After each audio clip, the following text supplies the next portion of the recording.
بسم اللہ الرحمن الرحیم۔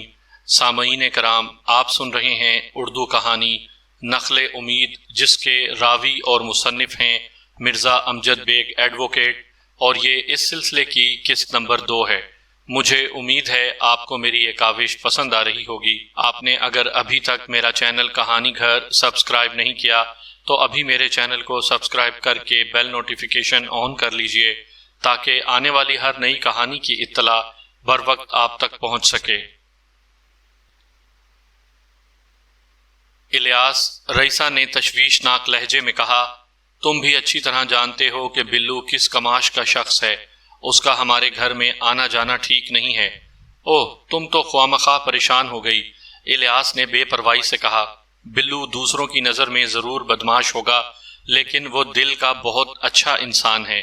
بھائی نازنین کو اس نے منہ بولی بہن بنایا ہوا ہے۔ بھائی اپنی بہن سے ملنے کے لیے تو آئے گا ہی۔ الیاس کے زیریں خیالات جان کر رئیسہ کو جھٹکا لگا۔ اسے یقین نہیں آیا کہ نازنین اس حد تک اس پر سحر پھونک چکی تھی۔ بہرحال حقیقت اس کے سامنے تھی، جسے جھٹلایا نہیں جا سکتا تھا۔ اس نے دل میں سوچا کہ بلو اگر اپنی بہن سے ملنے کے لیے آتا ہے تو آتا رہے۔ اسے نازنین کے ذاتی معاملات میں دخل نہیں دینا چاہیے، ورنہ خواہ اپنے لیے مصیبتوں میں اضافہ کرے گی۔ نازنین سے میل جول بحال ہوئے چند ہی روز گزرے تھے کہ رئیسہ کو ایک جذباتی صدمے سے دوچار ہونا پڑا۔ ایک روز نازنین کے دل کی بات اس کی زبان پر آ گئی۔ اس وقت رئیسہ پر یہ حقیقت منکشف ہو گئی کہ ان تعلقات کی بحالی کی اصل وجوہات کیا تھیں۔ نازنین نے باتوں ہی باتوں میں رئیسہ سے کہا، میں نے تمہاری بیٹی کے لیے ایک لڑکا دیکھا ہے۔ رئیسہ نے چونک کر اس کی طرف دیکھا۔ بیلا تو ابھی پڑھ رہی ہے۔ میں نے فیصلہ کیا ہے اسے ڈاکٹر بناؤں گی۔ پڑھائی تو بعد میں بھی جاری رہ سکتی ہے، نازنین نے مدبرانہ انداز میں کہا۔ لڑکے نے بیلا کو ایک نظر دیکھتے ہی پسند کر لیا ہے۔ وہ دل و جان سے اس پر نثار ہے، بہت محبت اور چاہت سے رکھے گا اسے۔ رئیسہ نے فطری تجسس سے مجبور ہو کر پوچھا، آخر ہے کون؟ میرا بھائی ہے، نازنین نے جواب دیا۔ بلال احمد؟ جیسے اس کے حلق میں کوئی کانٹے دار چیز اٹک گئی ہو، نازنین مسکراتے ہوئے بولی، بلو تو پیار کا بگڑا ہوا نام ہے، ویسے بلال احمد لاکھوں میں ایک ہے۔ ہاں، وہ واقعی لاکھوں میں ایک ہے۔ رئیسہ بیگم ایک دم ہتھے سے اکڑ گئی۔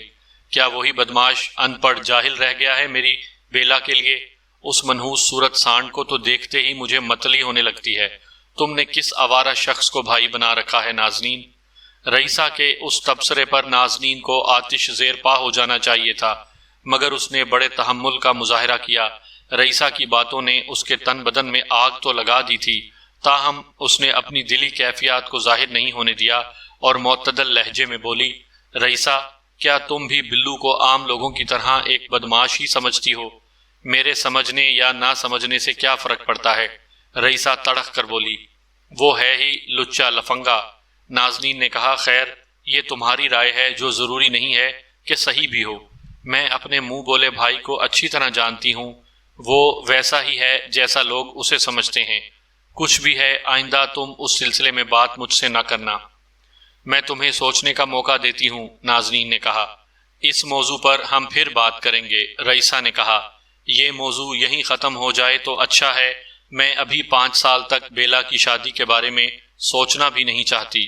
میں تو تمہارے بھلے کے لیے کہہ رہی تھی، نازنین نے عام سے لہجے میں کہا، ورنہ آج کل اچھے رشتے ملتے کہاں ہیں۔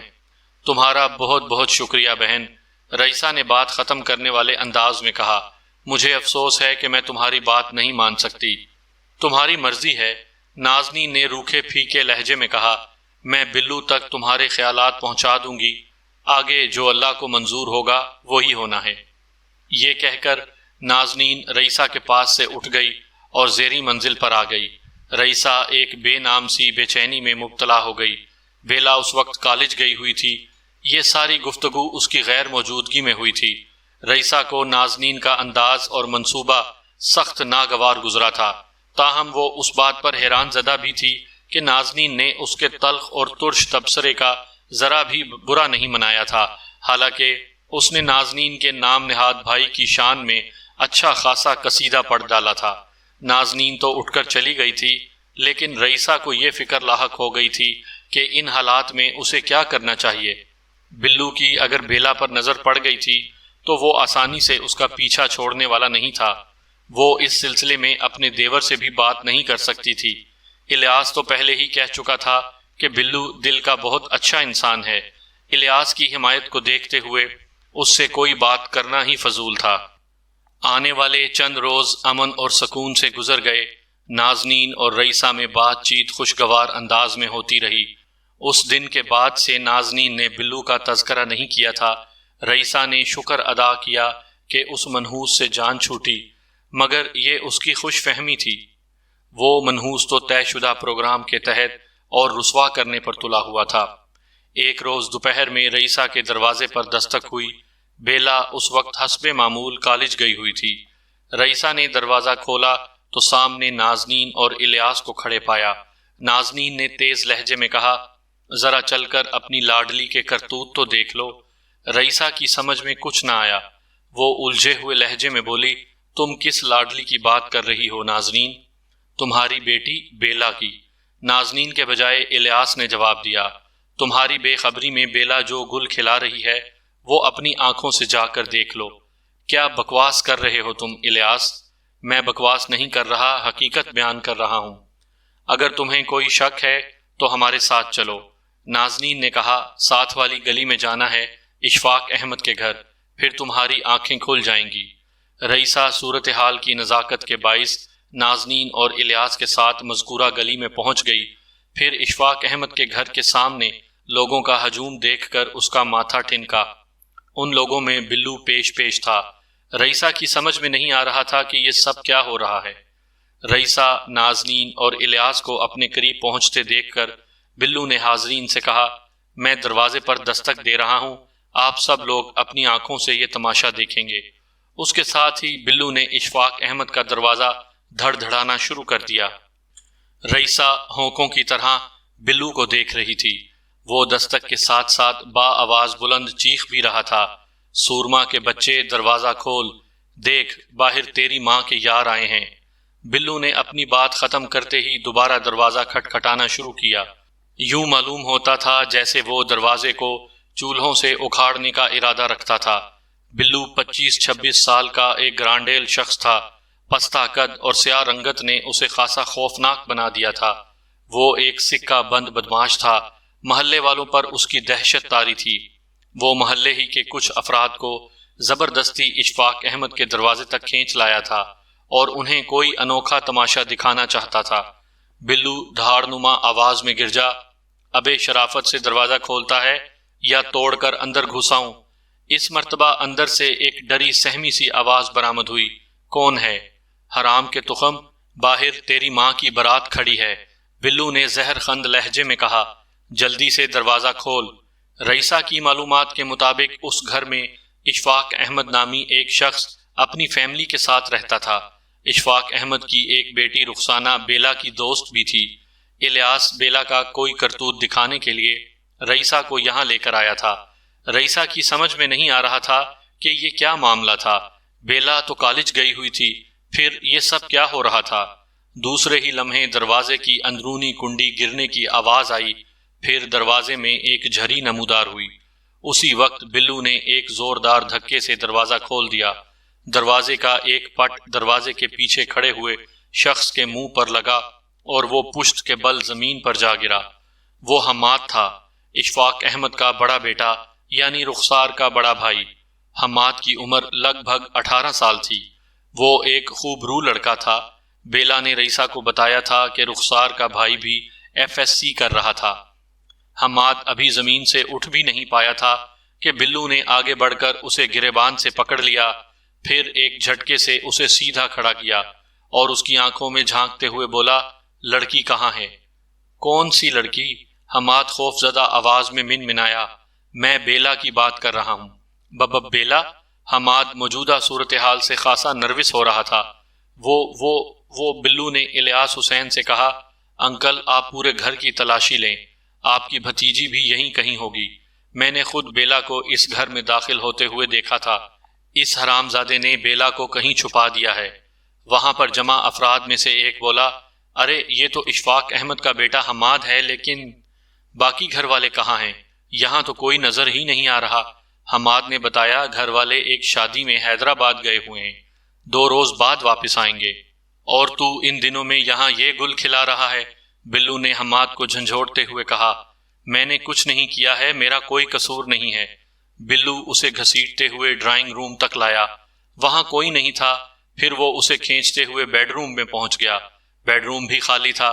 بلو نے حماد کے منہ پر ایک زوردار چانٹا رسید کرتے ہوئے کہا، بول، کہاں چھپا رکھا ہے اپنی لگتی کو؟ اس سے پہلے کہ حماد کوئی جواب دیتا، الیاس حسین کی غصے سے بھری ہوئی آواز سنائی دی، مل گئی ہے، یہ یہاں چھپی بیٹھی ہے۔ سب لوگ الیاس حسین کی آواز پر باورچی خانے کی جانب لپکے۔ بیلا وہاں موجود تھی، وہ کالج کی یونیفارم میں باورچی خانے کے ایک کونے میں بیٹھی سسک رہی تھی۔ اس نے اپنا سر گھٹنوں میں دے رکھا تھا اور ہولے ہولے لرز رہی تھی۔ الیاس نے خونخوار لہجے میں کہا، بیلا، تمہاری چوری پکڑی گئی ہے، شرافت سے اٹھ کر کھڑی ہو جاؤ۔ نازنین نے طنز کا تیر برساتے ہوئے کہا، کیسی شرافت؟ کہاں کی شرافت؟ یہ تو اپنے کیے پر منہ چھپائے بیٹھی ہے، بڑی عزت والی بنتی تھی نا۔ آخری جملہ اس نے رئیسہ کی جانب دیکھتے ہوئے کہا تھا۔ آپ سب لوگ کسی غلط فہمی کا شکار ہو رہے ہیں، حماد نے صورتحال کی وضاحت کرتے ہوئے کہا۔ تم چپ رہو، بلو نے اس کے منہ پر ایک تھپڑ جڑ دیا۔ تیری تو میں ایسی کی تیسی کروں گا، حماد پٹائے ہوئے لہجے میں چیخا۔ میں چپ نہیں رہوں گا، ہم نے کوئی گناہ نہیں کیا، آپ خواہ بیلا کو مورد الزام نہ ٹھہرائیں، اس کا کوئی قصور نہیں، ہم نے کوئی ایسی حرکت نہیں کی جس پر ہمیں پشیمان ہونا پڑے۔ اس بند گھر میں تم ایک نامحرم جوان لڑکی کے ساتھ کیا کر رہے تھے؟ الیاس نے حماد کو کڑے تیوروں سے گھورتے ہوئے کہا۔ ٹھہرے، میں بتاتی ہوں، بیلا نے ہمت کرتے ہوئے روحانسے لہجے میں کہا۔ میں یہاں کیمسٹری کے نوٹس لینے آئی تھی۔ پکڑ لیے جانے پر سب اسی قسم کے بہانے کرتے ہیں، نازنین نے ہاتھ نچا کر کہا۔ مجھے تو شروع ہی سے اس لڑکی کا چال چلن ٹھیک نہیں لگتا تھا۔ ایک بار ایک شخص نے آگے بڑھ کر بیلا سے پوچھا، بیٹی، تم مجھے سچ سچ بتاؤ، آخر یہ معاملہ کیا ہے؟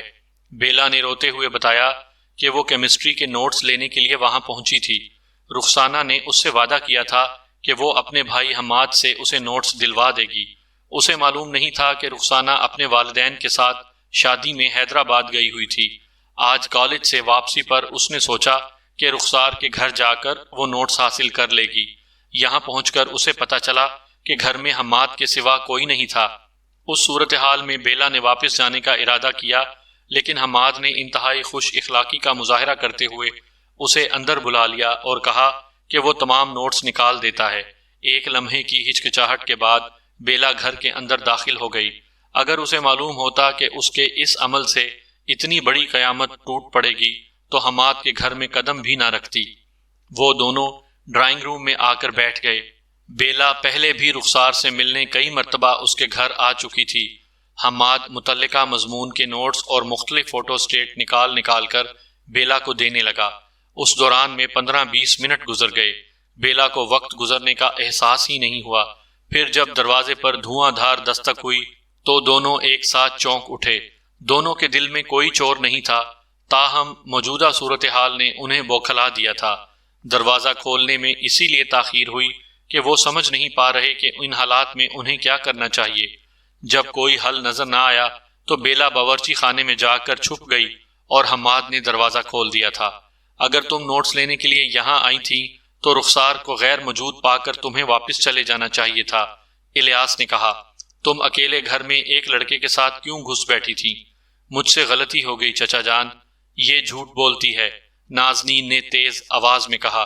یہ نوٹس کے بہانے اپنے یار سے ملنے آئی تھی، ورنہ اندر سے دروازہ بند کرنے کی کیا ضرورت تھی؟ بلو نے حماد کی گردن پر ہاتھ چھوڑتے ہوئے کہا، سچ سچ بتاؤ، یہ چکر کب سے چل رہا ہے؟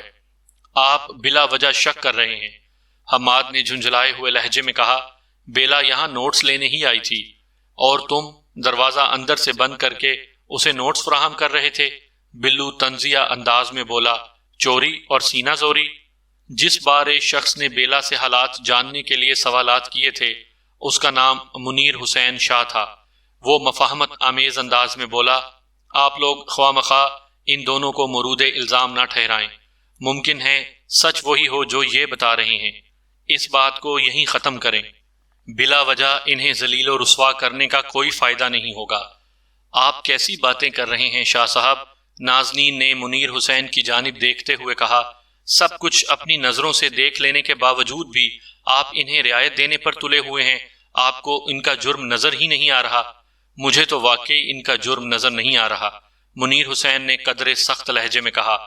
مجھے یہ سب کچھ کسی غلط فہمی کا شاخسانہ لگ رہا ہے۔ غلط فہمی؟ بلو نے منیر حسین کو گھور کر دیکھا۔ لگتا ہے آپ کی بینائی کمزور ہو گئی ہے۔ یہ دونوں اس تنہا مکان میں رنگ رلیاں منا رہے تھے۔ خدا کا خوف کرو بلو، منیر حسین نے کانوں کو ہاتھ لگاتے ہوئے کہا۔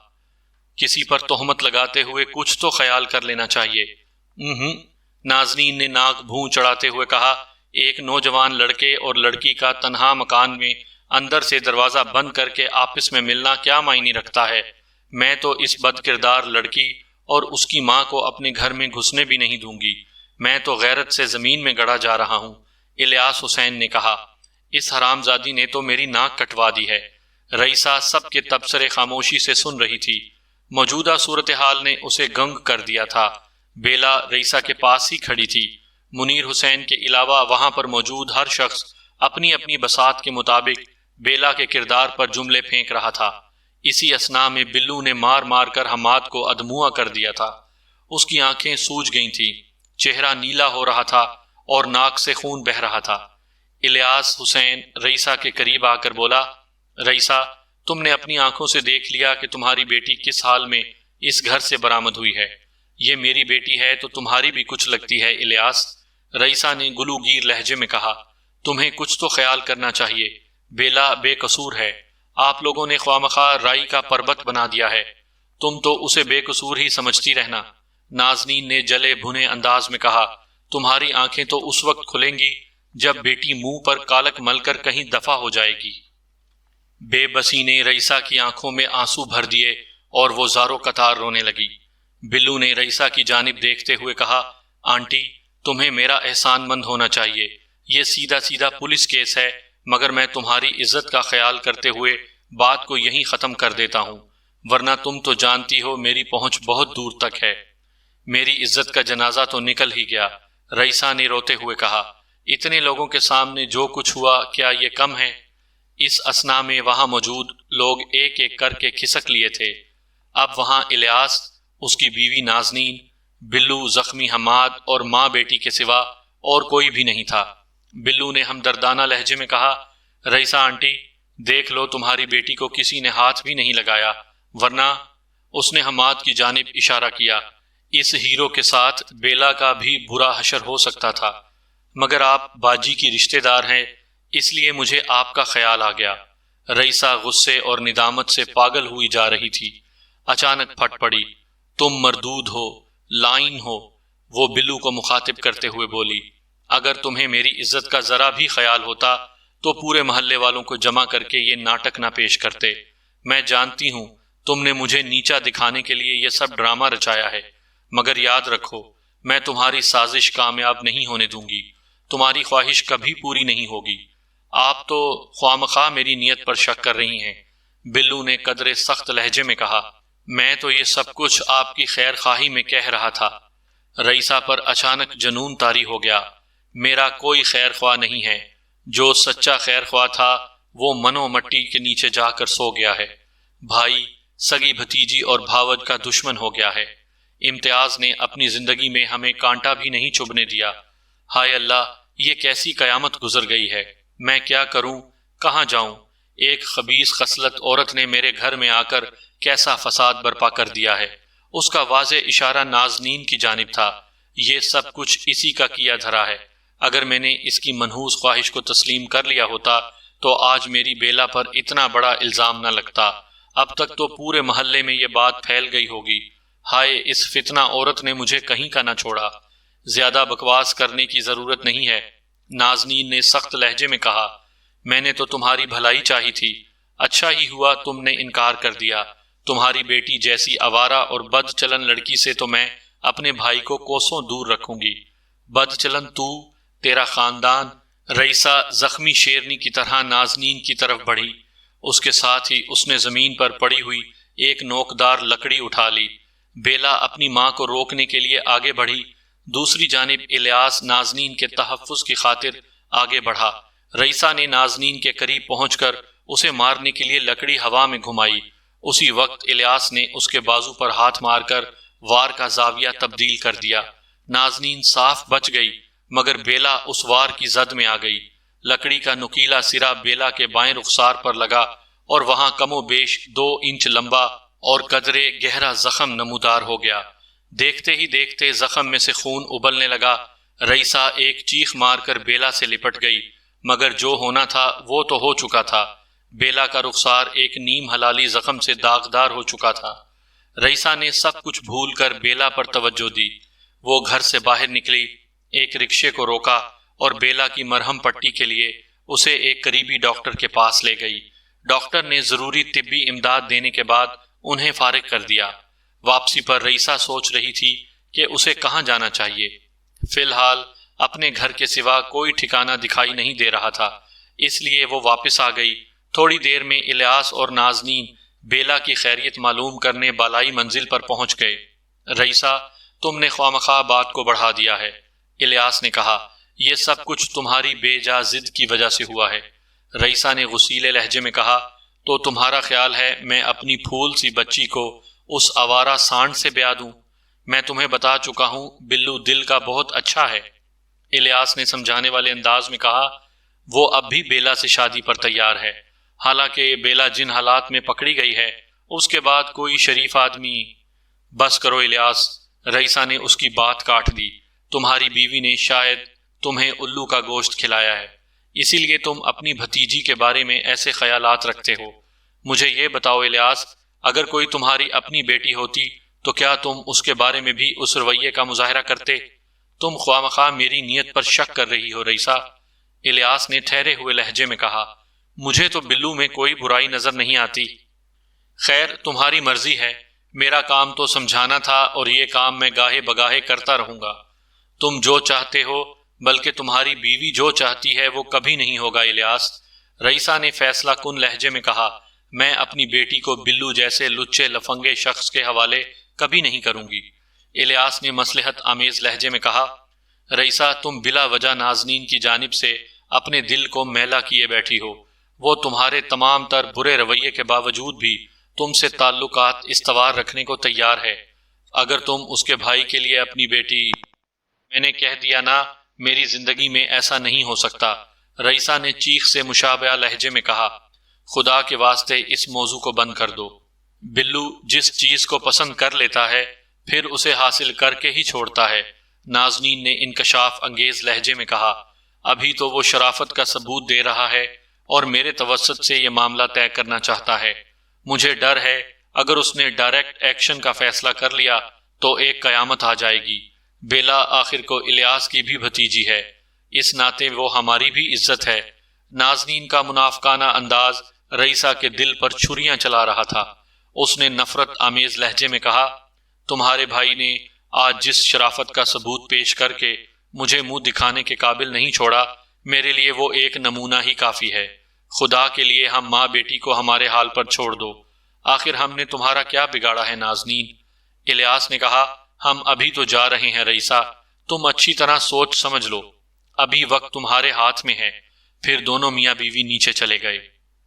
رئیسہ کو سب سے زیادہ دکھ اس بات کا تھا کہ اس کے مرحوم شوہر کا سگا بھائی انتہائی ظالمانہ اور دشمنانہ رویے کا مظاہرہ کر رہا تھا۔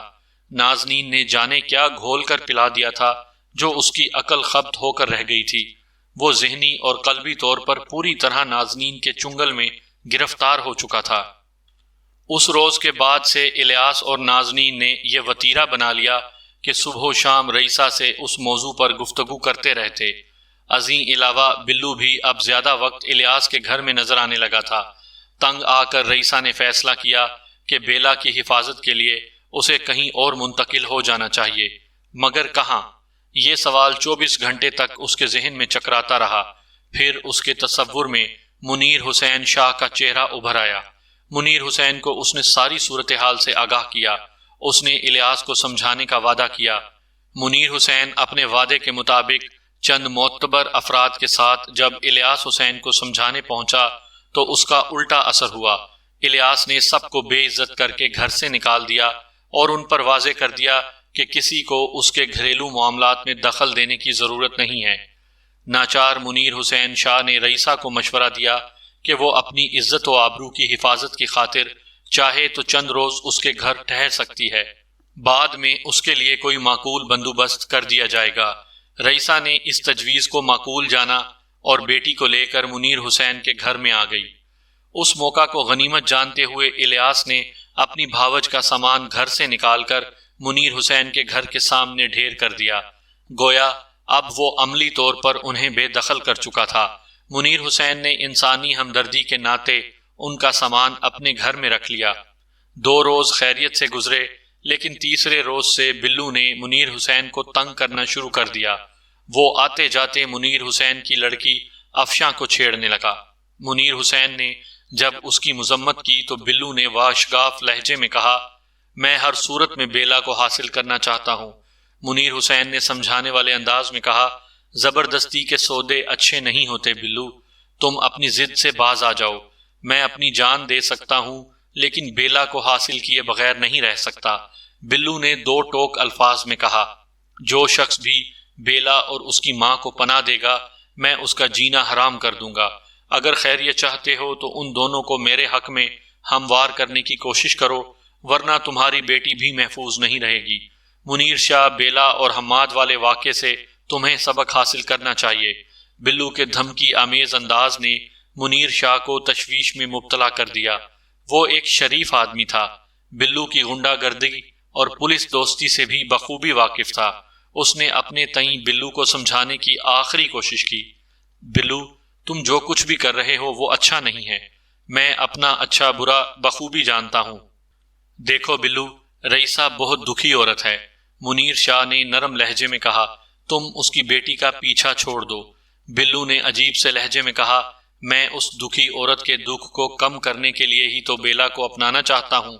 ایک لمحے کے توقف سے اس نے رازدارانہ لہجے میں کہا، مولانا آپ رئیسہ کو سمجھانے کی کوشش کریں، ممکن ہے آپ کی بات اس کے دل میں اتر جائے۔ منیر شاہ نے بلو کے ساتھ مزید بحث کرنا مناسب نہ سمجھا اور گھر آ گیا۔ مزید 2 روز تک وہ اس مسئلے کے حل کے بارے میں ذہن کو دوڑاتا رہا، لیکن کوئی بہتر صورت نظر نہ آئی۔ بلو ایک اثر و رسوخ والا بدماش تھا، پولیس تو گویا اس کی جیب میں رکھی ہوتی تھی۔ محلے کا کوئی بھی شخص اس سے ٹکر لینے کی جرت نہیں کر سکتا تھا۔ پھر منیر شاہ کی بیٹی افشاں 9ویں کلاس میں پڑھتی تھی اور بلو نے اسے اپنا ٹارگٹ بنا لیا تھا۔ منیر شاہ اپنی عزت کی حفاظت کی خاطر جلد از جلد رئیسہ کا کہیں اور انتظام کرنے کے بارے میں سوچنے لگا۔ اسی رات منیر شاہ نے اپنی بیوی کو صورتحال سے آگاہ کیا۔ اس کی بیوی اس سے زیادہ معلومات رکھتی تھی اور رئیسہ کی وجہ سے خاصی پریشان تھی۔ اس نے اپنے شوہر سے کہا، منیر شاہ تم نے انسانی ہمدردی کے ناطے جو نیکی کی تھی وہ ہمیں اب خاصی مہنگی پڑ رہی ہے۔ میں نے تمہیں افشا کے بارے میں بتایا ہی تھا، بلو خبیث نے اس کا تعقب کرنا شروع کر دیا ہے۔ یہ ماں بیٹی جب تک ہمارے گھر میں پڑی رہیں گی وہ ہمیں اسی طرح سے پریشان کرتا رہے گا۔ میں نے آج ہی بلو سے بات کی تھی، منیر شاہ نے کہا، وہ کسی بھی صورت باز آنے کو تیار نہیں ہے۔ اس کا صرف ایک ہی مطالبہ ہے، یا تو ہم بیلا کی ماں کو اس سے شادی کے لیے تیار کریں یا پھر ان ماں بیٹی کو اپنے گھر سے چلتا کر دیں، بصورت دیگر وہ ہماری افشاں کا پیچھا نہیں چھوڑے گا۔ منیر شاہ کی بیوی نے دھیمے لہجے میں کہا، تم نے خوامخواہ انہیں اپنے گھر میں ڈال لیا ہے، ہم بلو جیسے طاقتور غنڈے کی مخالفت مول نہیں لے سکتے، پھر کیا کریں؟ کرنا کیا ہے؟ منیر شاہ کی بیوی نے سمجھانے والے انداز میں کہا، ان سے کہیں اپنا اور کہیں بندوبست کر لیں۔ وہ پرسوچ انداز میں بولا، ہاں یہی کرنا پڑے گا، اب اس کے سوا کوئی چارہ بھی تو نہیں ہے، میں صبح ہی ان سے بات کرتا ہوں۔ تم ان سے واضح الفاظ میں کہہ دو کہ ہم ان کی وجہ سے ایک نئی مصیبت میں گرفتار ہو گئے ہیں۔ منیر شاہ کی بیوی نے مشورہ دیا، بیلا کے ساتھ بلو نے جو کچھ کیا ہے وہ تمہارے سامنے ہے۔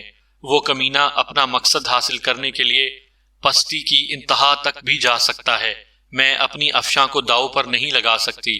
منیر شاہ نے کہا، تم بالکل ٹھیک کہہ رہی ہو، آج بلو سے گفتگو کے بعد مجھے اندازہ ہو گیا ہے کہ اس کے ارادے بہت خطرناک ہیں۔